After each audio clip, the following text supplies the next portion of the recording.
One Flew Over the Cuckoo's Nest was a big movie when it was made in 1975. The director Milos Forman was chosen for this film because of how well acquainted he was with a lot of parts of this film, like repressive authority.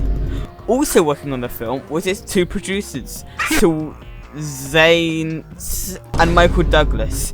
Michael being the son of the original rights purchaser after his father was unable to secure funding initially. The film ended up being distributed by Warner Brothers and United Artists after finally being able to gain the funding it could privately.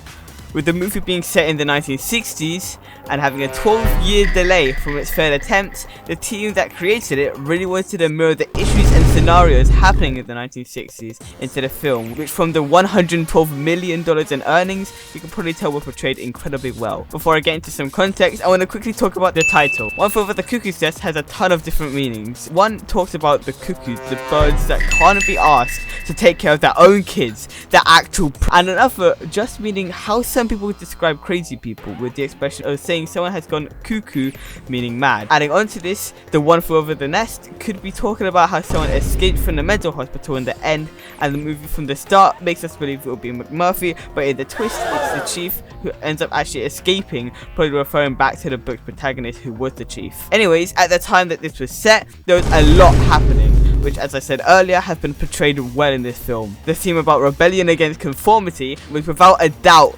present, with the people in the mental hospital rising up, which goes against what Nurse Ratched demanded. This is also proving our point with their free will, where most people even in the mental hospital don't need to be there, but seem to have their free will stripped away from them, like the people in the 1960s did with the Cold War. No, Randall.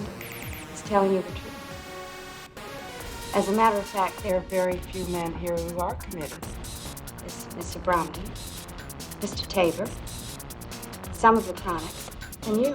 Mental asylums in the 1960s were very different to how they are today. An article describing a patient with schizophrenia committed suicide in the hospital after 6 years of being submitted there, at the age of 27.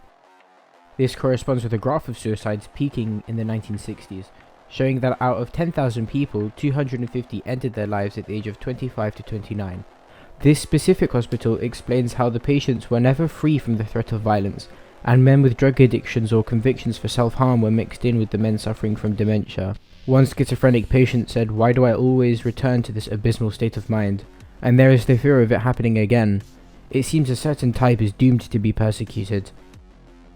This shows how little people knew about mental illness back then. People with completely different illnesses were grouped in with others, even though they had nothing to do with each other. This is vastly different to how it is today, where we know a lot more about it. In the 1960s, having a lifetime residence was not good for a mental asylum, as it was costing them too much money and was not affordable or a desirable option, which can be seen through the meeting the doctors have about whether to send McMurphy back to prison or to keep him. Despite all this, in 1955, there was a big push to understand public health and the consequences of poor mental health. 560,000 people in the US were hospitalized with mental illness, making up for more than half of the total bed capacity. And since then, these institutions have gotten a lot better and safer.